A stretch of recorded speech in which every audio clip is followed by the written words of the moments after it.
Hello again, everybody, and welcome back to the channel. Thank you so much for being with us again today. Well, today we're going to be having a look at the 509cc Edge from FN. As a person who owns several of the 509s, including the Compact Tactical, there's supposed to be a lot of actionable upgrades on the CC Edge, such as the compensator, lightning cuts in the slide, flat trigger, weighted base plates in the magazines. Are these kinds of things really things that have made the CC Edge better than the Compact Tactical or even the Compact? Does it make it a better carry gun? Well, we're going to take a look at these different features and try to answer those questions in just a minute.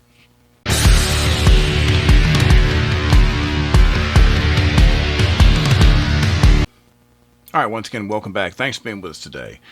If this is your first time coming to the channel, or if you've been watching our videos before and you just haven't had the chance to do so before now and you like our content, please consider subscribing. You can locate that subscribe button right there in the lower right hand corner of your computer screen. You can hit that, or if you're on a mobile device, you can just scroll down the below video and you can hit the subscribe button that way. It's a simple thing that helps us out a whole lot, and we really appreciate it. So, 509cc Edge. I've already been a fan of the 509 and all of its variants. My favorite is probably my 509 Compact Tactical, and I'll use that for our starting size comparison. I know quite a few people who've got the compact version of the 509, and they seem to like it as much or better than its full-size counterpart. But as you can see, if you look at these side by side, you can definitely tell that it's the same gun, essentially, with a few tweaks. You know, you've got a compensator here, a threaded barrel here. I am using, of course, just the little pinky extension magazine on this one right now, although it does have the longer magazines too, like this. So, looking at that, you can see that, obviously, these are just practically identical. You know, there are just tiny little changes between these. So if you've carried this one before and you decide you want to carry the Edge, it's not like you're going to be carrying a whole new different size gun. If you're used to carrying something else in that class, you know, like if you're used to carrying a Glock 19, I don't think you'd be upset with the size of this. It's not really, not really that much different. The grip's a little bit different. It might actually be a little bit easier to carry the Edge because the grip is a little bit thinner in spots than a Glock. But that gives you a pretty good idea of the size of the firearm. Of course, we always like to start off with a little size comparison, just to give you an idea of what it's going to be like when you tote it around. All right, we're going to jump right into the features here. But before we do, we're going to take a moment to thank our friends over at Don's Weaponry for providing us this beautiful example of the 509cc Edge by FN for our tabletop review today. Don's Weaponry is a huge supporter of firearm safety and education, and we can't thank them enough. So we're going to do our usual kind of top-down analysis here, but before we do, let me make sure that the gun is empty, which it is here. And you can see that the chamber is empty and we are totally clear and safe, so let's proceed. Okay, so first things first. You have your sight picture here. You can see this is a fiber optic front sight, and you have this metal rear sight. This is kind of my minimum standard for sights. I don't like just painted dots, better than nothing, obviously, but or just a black post. Your daytime visibility, a lot of people don't think about that, but you know, most of your use of a firearm would probably not be in pitch black, so a good visibility sight for daytime is something to think about. Anyway, you got your metal rear sight, and you have these little protective ears. So if you drop it, it'll give it a degree of protection. Same thing as on my Compact Tactical, and I rather like that. So you've got this plate here. Of course, when you remove this and use one of the adapters, you can use one of a number of popular red dot optics in place of that. And the front sight is at the right height to co-witness with those optics, so that all works out pretty good. Serrations in the rear, pretty aggressive. You've got lightning cuts in the front of the slide here, and then you've got the compensator. According to FN, that's going to net you about a 25% reduction in muzzle flip and in other things, you know, recoil reduced, things of that nature. And we'll talk more about that in the range section. You do have your accessory rail if you want a lighter laser system. Your takedown lever. This is a very popular style on a lot of different guns, but all you have to do is pull the slide back to where this notch is even. You rotate this down, then the whole works slides off forward, and then the usual deal. You take out your rod, your spring, and your barrel, and you clean it and put it back together. Pretty simple. Slide lock and release. It is ambidextrous, as you can see, for those that are concerned about that. Unlike my tactical, which has a curved trigger, you can see this one has a flat trigger. Any advantage to that? Well, we'll talk about that in a minute too. You got your magazine release, which they call it an oversized magazine release. I look at it compared to my compact tactical, and it looks slightly, it is a little bit bigger, I can see. It's not by much, but that's not really an issue for me. I don't really have a need for an oversized magazine release. I don't have any problem hitting the ones that are on there to start with. Good texturing, and of course you got removable back straps here. And of course, let's talk about the magazines. So they give you one of the 12 rounders here, of course. So if you want to keep the gun kind of small and go with the kind of pinky extension kind of feel, then you've got that, and you're nice and compact, easy to carry with 12+1.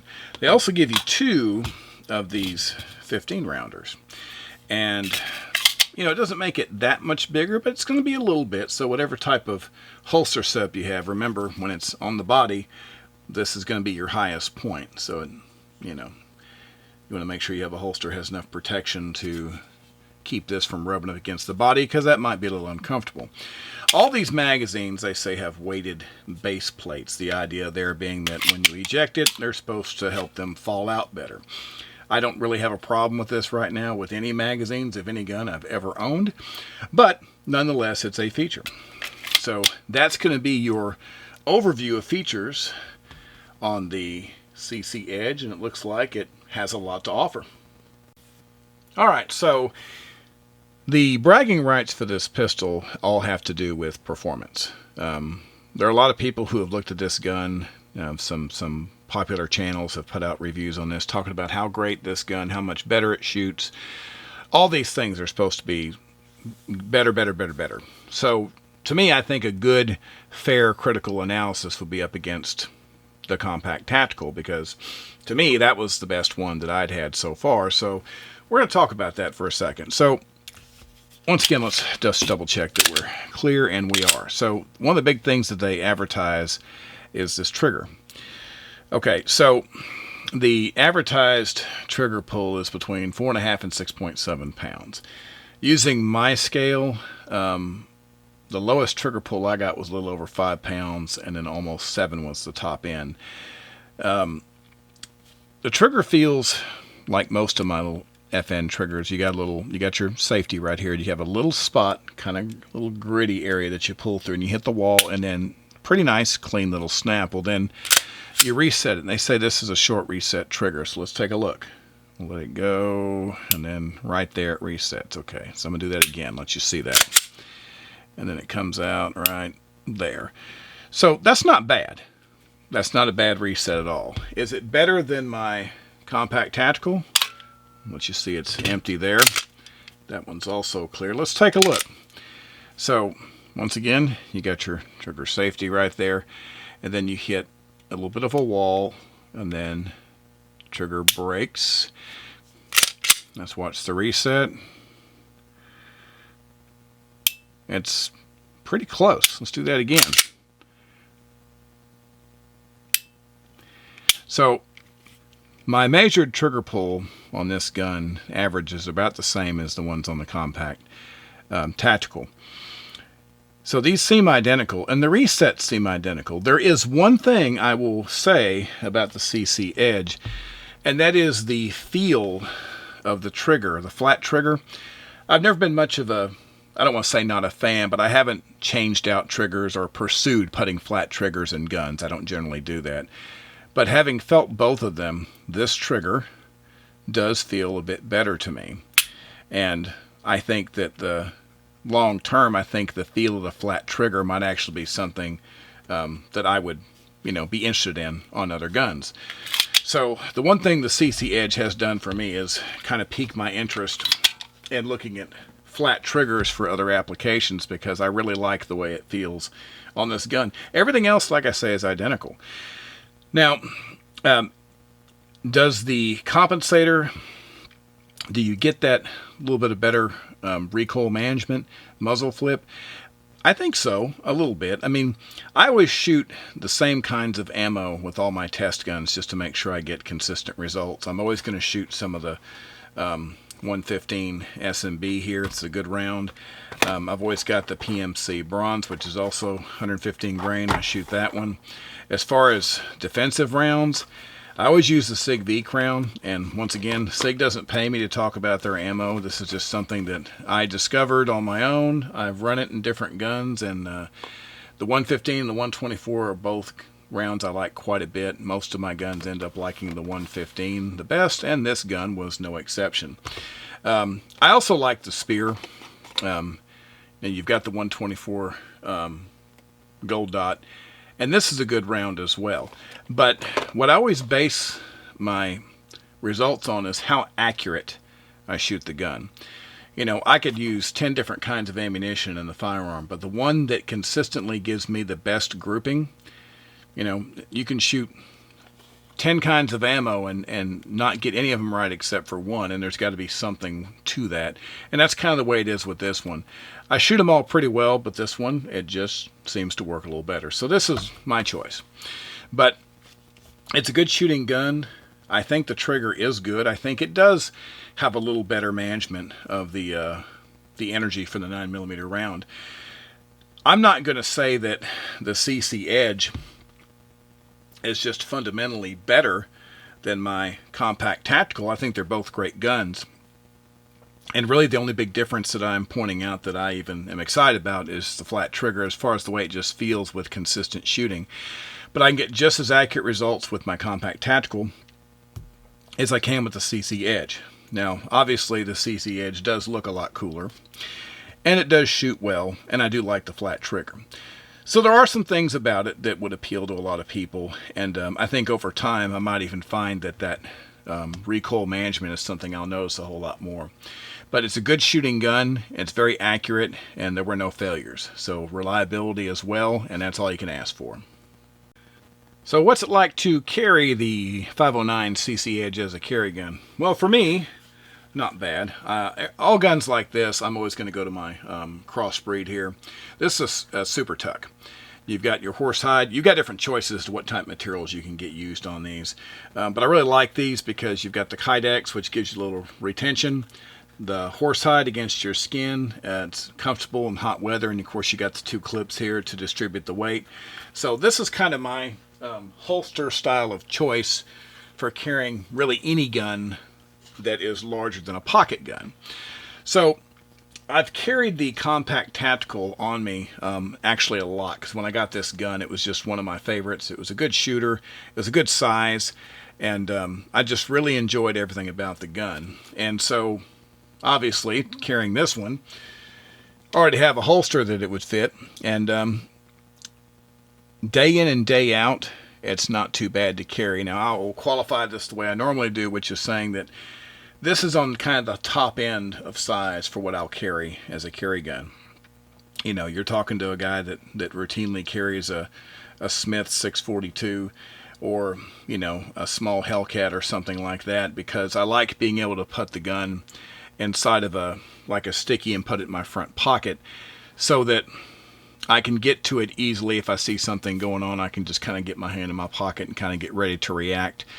And I don't have to worry about it falling out, you know, belt line, or being seen, pulling up a shirt, someone finding it. That's just my personal preference. You need to do what makes you the most comfortable. If you're most comfortable with a outside the waistband leather holster with lots of retention, you do that. If you like inside the waistband with Kydex, you do that. But because this is on the very high end of what I carry,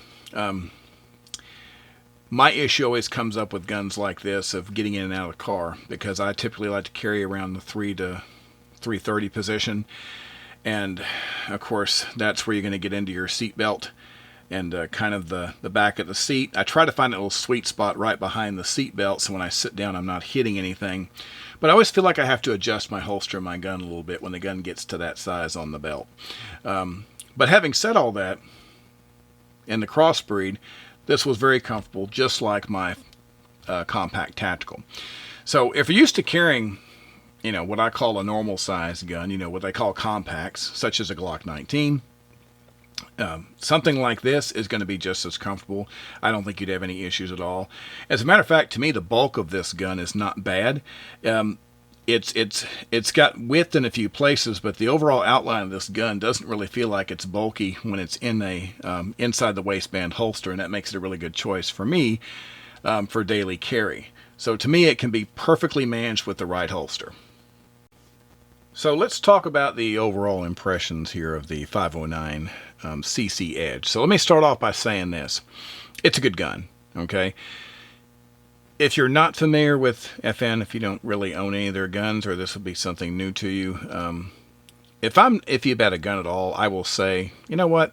This gun's got too many weird things going on. I don't think a new person ought to get it. I think they did a really good job on this gun. So even just as a standalone purchase, just as your first gun, I don't have any objections recommending the CC Edge. Now, having said that, it's got the reliability, it's got the features, it's got all that kind of stuff. I was talking to you about the comparison between this and, like, for example, the compact, in this case, compact tactical. Now, the compensator and the idea behind reducing the muzzle flip and recoil, I think that's nice. I think it's got good features. I think it's a good looking firearm. But my compact tactical really does everything that this gun will do.